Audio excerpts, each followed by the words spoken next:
প্রিয় দর্শক আসসালামু আলাইকুম। ইসলাম একটি পূর্ণাঙ্গ জীবন ব্যবস্থা। আল্লাহ তাআলা পবিত্র কোরআনে ইরশাদ করেন, আল ইয়াউমা আকমালতু লাকুম দীনাকুম। আজকে আমি তোমাদের জন্য তোমাদের জীবন ব্যবস্থা তথা দিনকে পরিপূর্ণ করে দিলাম। একটি মতবাদ যখন পরিপূর্ণ মতবাদ হয় তখন সেই মতবাদে আপনি কিভাবে ফর্সা পায়খানা করবেন, কিভাবে কাপড় পরিধান করবেন, কিভাবে ছেলে বাবাকে ডাকবে, বাবা ছেলেকে ডাকবে, এইসব সাধারণ থেকে সাধারণ বিষয়গুলোর সাথে সাথে কিভাবে আপনি রাষ্ট্র পরিচালনা করবেন, রাষ্ট্র শত্রুদের সাথে কিভাবে আপনি যুদ্ধ করবেন, কিভাবে আন্তর্জাতিক সন্ত্রাসী মোকাবেলা করবেন, কিভাবে আন্তর্জাতিক রাজনীতি সমীকরণ করবেন, সেগুলো পুঙ্খানুপুঙ্খানু বর্ণনা থাকে। যদি এমন হয় একটি মতবাদের মধ্যে শুধু রাজনীতি করার পদ্ধতি বর্ণনা করা আছে, কিন্তু মতবাদের মধ্যে কিভাবে আপনি বাথরুম করতে হবে, কিভাবে খাবার দাবার গ্রহণ করতে হবে বা খাবারের পূর্বে কিভাবে হাত ধুইতে হবে, এমন সাধারণ বিষয়গুলো বর্ণনা না থাকে, তাহলে বুঝতে হবে তা অপূর্ণাঙ্গ মতবাদ। এটা এমন এক মতবাদ যার দ্বারা একজন মানুষ পরিপূর্ণভাবে চলতে পারে না। অতএব ইসলাম একটি পূর্ণাঙ্গ জীবন ব্যবস্থা। এর সুনির্দিষ্ট অর্থনীতি চ্যাপ্টার আছে, রাজনৈতিক চ্যাপ্টার আছে, আছে সুনির্দিষ্ট সমাজনীতি। প্রিয় দর্শক, কোনো মানুষ যদি মনে করে ইসলামে রাজনীতি নেই, ইসলামে অর্থনীতি নেই, তাহলে সে ইসলামকে অপূর্ণাঙ্গ বুঝেছে, তার জানায় কমতি আছে, অপ্রতুল্যতা আছে। এমনভাবে জানলে সে কখনোই পরিপূর্ণ মুসলমান হতে পারবে না। পবিত্র কোরআনে আল্লাহ তাআলা বলেন, আমি এই কিতাবে কোনো কিছুই ছেড়ে দেইনি। অর্থাৎ জীবন পরিচালনা করার জন্য যত রকমের নীতিমালা, যত রকমের নির্দেশনা প্রয়োজন, সবকিছু আল্লাহ পাক রব্বুল আলামিন এই কোরআনে উল্লেখ করেছেন। তবে হ্যাঁ, কোরআনে কোনোটি পূর্ণাঙ্গ বিশদ বর্ণনা করা হয়েছে, কোনোটি হাদিসে বিশদ বর্ণনা করা হয়েছে।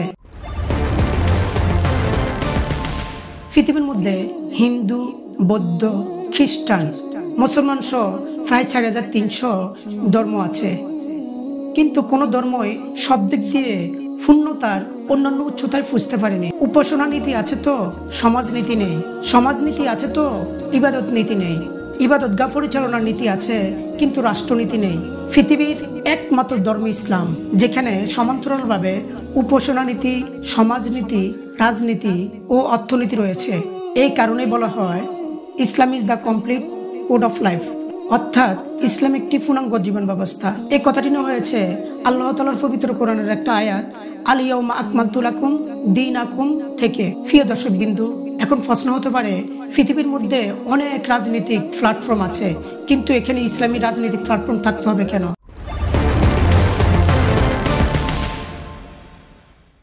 এর অনেকগুলো সুন্দর উত্তর আছে। তার মধ্যে একটা উত্তর হলো, পৃথিবীর মধ্যে এত রাজনীতি, এত মতবাদ প্ল্যাটফর্ম থাকতে হলে ইসলাম একটি মতবাদ থাকতে দোষ কি? দ্বিতীয় উত্তর হলো, পৃথিবীর দিকে দিকে আজকে গণতন্ত্র রাজনীতি বিদ্যমান। আজকে পৃথিবীতে এক দীর্ঘ শতাব্দীর বেশি সময় ধরে গণতন্ত্র প্রতিষ্ঠিত। তারপরও আপনি এমন কোনো রাষ্ট্র দেখাতে পারবেন না যেখানে ফকির, দুর্বল, অসহায়, ক্ষুধার্ত মানুষ নেই, যেখানে 1% সন্ত্রাস নেই এবং নারী নির্যাতন নেই, যেখানে অর্থনৈতিক সংকট নেই। আজকে আমেরিকায় প্রতি 1 মিনিটে 1.5 জন নারী ধর্ষিত হয়। আজকে প্রতি সেকেন্ডে পুরো ইউরোপে প্রায় 30 জনের অধিক নারী ধর্ষণের শিকার হয়। আজকে বিবেকবান মানুষের কাছে এই প্রশ্ন রইল, তাহলে তোমাদের গণতন্ত্রের আদর্শের রাজনীতি তোমাদেরকে কি দিয়েছে, কি আলু দিয়েছে?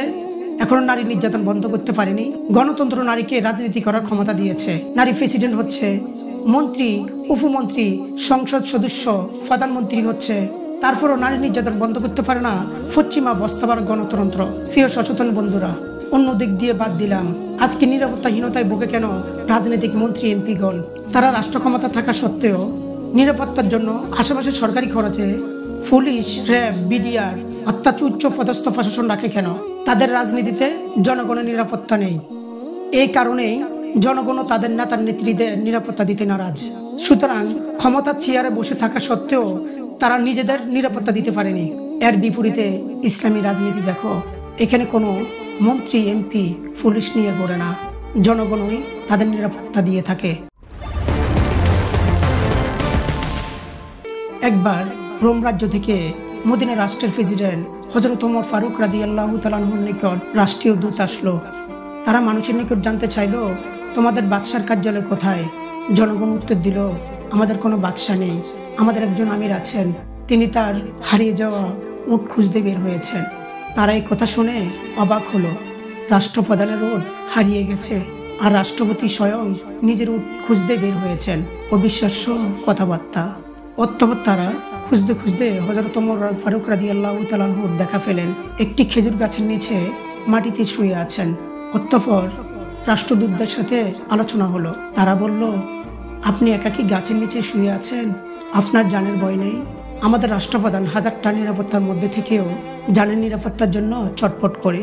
ওমর ফারুক রাদিয়াল্লাহু তাআলা আনহু যে উত্তর দিলেন, বিশ্ব রাজনীতির ইতিহাসে এক অধ্যায় হয়ে আছে। তিনি বলেছিলেন, আমি আমার জনগণের নিরাপত্তা দিয়েছি, এই কারণে সমস্ত জনগণ আমার নিরাপত্তা দিচ্ছে। রাষ্ট্রের প্রতিটি নাগরিক আমার জন্য পুলিশ। আল্লাহ রাসূল সাল্লাল্লাহু আলাইহি ওয়াসাল্লাম প্রায় 13টি বছর অসহ্যনীয় যন্ত্রণা সহ্য করে মদিনায় গিয়ে ইসলামী রাষ্ট্র কায়েম করেন এবং সেই রাষ্ট্রের জন্য এক যুগান্তকারী সংবিধান রচনা করেন, ইতিহাসে যা মদিনা সনদ হিসেবে পরিচিতি। জীবনের শেষ দিন পর্যন্ত তিনি সেই রাষ্ট্রের প্রেসিডেন্ট ছিলেন। তার মৃত্যুর পর দীর্ঘ 30 বছর ইসলামের প্রধান 4 খলিফা ইসলামী রাষ্ট্র পরিচালনা করেছেন। সেই খেলাফতের দ্বারা অবিচ্ছিন্নভাবে 1924 সাল উসমানীয় খেলাফত পর্যন্ত প্রতিষ্ঠিত ছিল। প্রিয় মুসলিম ভাই বোনেরা, আপনারা আজকে ইসলামী খেলাফতের কথা অর্থাৎ ইসলামী রাজনীতির কথা সর্বোচ্চ আলোচনা করুন। আজকে পৃথিবীর দিকে দিকে দেশে দেশে মানুষ অশান্তির আগুনে পুড়ছে। আজকে আধুনিক দুনিয়ার আধুনিক রাজনীতি কোনো মানুষকে প্রশান্তি দিতে পারে নাই। অথচ মদিনার রাষ্ট্রের দিকে তাকিয়ে দেখুন, শুধু সিরিয়ার রাজধানী দামেস্ক থেকে শ্রীলঙ্কার পরিহিত একজন নারী একাকী হেঁটে হেঁটে মক্কায় পৌঁছে যায়। কোনো মানুষের ভয় ছিল না, কোনো পশু পাখির আক্রমণের ভয় ছিল না। সেই রাষ্ট্রের প্রতীক যখন তৃষ্ণা নিবারণের জন্য পানি চাইতো, মানুষ তার জন্য দুধ নিয়ে হাজির হতো। তখন প্রতীক আশঙ্কা করে বলতো, মনে হচ্ছে ব্যস্ত নিয়ামত দিয়ে দেওয়া হচ্ছে। প্রিয় মুসলিম ভাই বোনেরা, দুনিয়ার বস্তা ভরা পচা রাজনীতির খোলস উন্মোচন করে আসল আদি ইসলামী রাজনীতির সন্ধান করি। আসুন মানুষের কাছে ইসলামী রাজনীতি পৌঁছে দিই। আজকে আমার বাংলাদেশের নিরীহ মুসলিম ভাই বোনেরা গণতন্ত্র নামীয় বস্তা ভরা পচা দুর্গন্ধযুক্ত রাজনীতির মাধ্যমে ইমান আমল হারা হয়ে কবরে যাচ্ছে। তারা সামান্য দুনিয়ার স্বার্থের কারণে, কিছু টাকা পয়সার কারণে বা কিছু আর্থিক সাহায্যতার কারণে আজকে তাদের মূল্যবান সম্পদ ইমান, মূল্যবান আখেরাতকে বাদ দিয়ে তারা দুনিয়ার পিছনে ছুটছে। তাই আসুন আমরা সর্বত্র আলোচনা করি কিভাবে বাংলাদেশের মধ্যে, কিভাবে ইসলামী রাষ্ট্রগুলোর মধ্যে ইসলামী হুকুমত কায়েম করা যায়, আল্লাহর দ্বীন প্রতিষ্ঠিত করা যায়। কারণ অন্তপক্ষে আমরা মুসলমানরাও যদি চেষ্টা না করি, কিয়ামতের ময়দানে অবশ্যই আমরা আল্লাহর কাছে জবাব দিতে করতে হবে। আমরা কি জবাব দিব আল্লাহর কাছে, কি উপায় আমাদের হবে? তাই অন্ততপক্ষে আমরা চেষ্টা করি, আমরা সাধারণ মুসলমানদেরকে বুঝাই, আমরা দিনের জন্য আমাদের জীবন, আমাদের অর্থ, আমাদের সব কিছু আল্লাহর জন্য ব্যয় করি। আল্লাহ পাক রব্বুল আলামিন আমাকে, আপনাকে ইসলাম দিন ও মানবতার জন্য কবুল করুন। আসসালামু আলাইকুম রাহমাতুল্লাহ। সবাইকে অনুরোধ করছি, ভিডিওটা যদি আপনাদের ভালো লেগে থাকে অবশ্যই লাইক দিয়ে শেয়ার করবেন। আপনাদের মতামত আমাকে জানাবেন, আমি উৎসাহিত হব। বিশেষ করে কমেন্টস করবেন। অবশ্যই আমার চ্যানেলটা সাবস্ক্রাইব করবেন।